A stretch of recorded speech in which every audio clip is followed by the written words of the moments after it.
صباح الخير يا حبايبي، عاملين ايه؟ يا رب تكونوا بخير وبأحسن حال. صلوا على النبي واذكروا الله. طبعا انا بحبكم كلكم في الله، كلكم كلكم والله. وشكرا على تعليقاتكم الحلوة ولايكاتكم ودعمكم لينا وكلامكم الحلو في الكومنتات. بحبكم كلكم يا احلى اخوات والله في الدنيا. لا تابعونا كده، تابعوا الفيديوهات ولايكاتكم كده، مش تنسونا بدعواتكم الحلوة. بحبكم في الله. تابعوا معايا الفيديو كده يا حبايبي. اول ما قمت طبعا من النوم كده، صحيت كده ان شاء الله، عملت فطار للاولاد. جهزت لهم فطار كده على السريع. جليت لهم بطاطس وعملت لهم شكشوكة كده بالبيض. قطعت طماطميتين كده وعود شبت عليهم وجرن فلفل او شطة على حسب الرغبة. وطبعا بسيبهم يستووا مع بعض كده، يعني يتبلوا كده الطماطم تستوي. وبعد كده بقوم جايه حاطه عليها البيضه، او على حسب ما انتي مثلا عامله الكميه بتاعتك. انا كنت عامله كميه بسيطه، فجهزت لهم الفطار ده. طبعا هم ما بفطروش، بس يعني حبيت اغير لهم كده. وجليت لهم بطاطس وبتنجان وفلفل، وعملت لهم ملوخيه برضو. يعني تشجيعة كده للولاد يفطروا يا حبايبي، ما كل يوم عايزين سندوتشات. طب يا ولاد افطروا. يقول لا يا ماما احنا مش فاطرين. طب اعمل ايه؟ بيكسلوني والله، عاد بيكسلوني يخلوني ان انا اجهز افطار يا حبايبي. من بعد ابو ملك واحنا ما عدناش بنجهز فطور.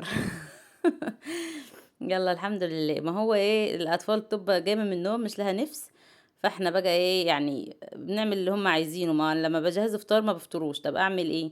ده هو السندوتش يعني باخدوه والله العظيم ما بيكملوه، بيسيبوه بيشربوا بس حبة الشاي ولا الحاجة السخنة، وبعد كده ما بيكملوهوش. يقول لك احنا مش قادرين يا ماما. المهم جهزت لهم بقى اللي هي الشكشوكة الحلوة دي، وعملت حتة جبنة حادقة كده قديمة من اللي احنا بنعملها ماشي. اللي عاملينها في البلاصي. وطبعا بتنجان الحلو بتاعنا والشطة ولانشون وخيار كده وملوخية وبطاطس. طبعا تغيير كده يا حبايبي. وده عيش كانت حماتي بعتهولي. معرفش مين اللي كان جابه بصراحة، بس هي بعتت لي منه. ربنا يخليها لينا. اللهم صل على النبي. ده كان فطارنا بقى، ايه رأيكم فيه؟ قولوا لي بقى ايه، يعني عجبكم ولا لا؟ وفي حد بيجهز فطار زينا، ولا الناس برضو كلها بتقوم كده تصحى من النوم مش بتبقى لها نفس؟ هو فعلا فعلا في الحر ده الناس بتبقى يعني جايمة ملهاش نفس. وطبعا اللي بقى يعني اللي بيفطر حاجة بسيطة، مش لازم يعني يدب الدنيا كده يا حبايبي.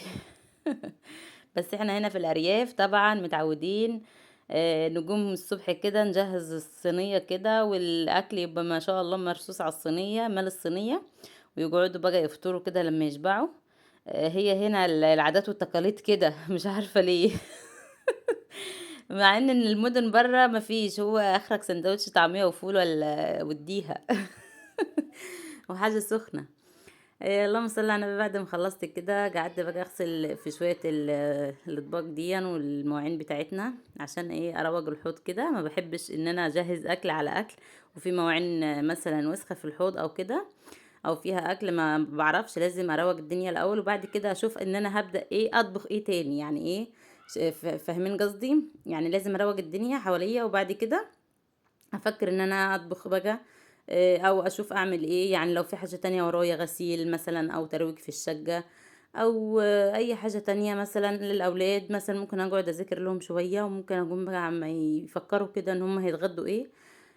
نقوم كده نشوف هنتغدى ايه، يعني نطبخ ايه كده. بس لازم المطبخ بتاعي يكون رايق، ما اعرفش اقعد كده ابدا واسيبه كده. لان الواحد لما بيقعد ويسيب اي مواعين طبعا في الحوض وسخه او كده مكان الاكل بيكسل عنها. تيجي تغسليها بتلاقيها بتحس ان هي ايه تقيل عليكي ومكسله كده حبايبي. فاحنا دايما لازم نشجع كده، وطبعا نروج الدنيا اول باول كده عشان نبقى ناس ايه شطوره كده وناس نظيفه. اللهم صل على النبي. قعدت غسلتهم كده وخلصت بقى، وهمسح الحوض وهشطفه كده كويس وانشفه. بعد كده هشوف بقى ايه، هروح اذاكر لحمود عشان كان عليه درس في الوقت ده. كان فكان لازم يراجع قبل ما يمشي.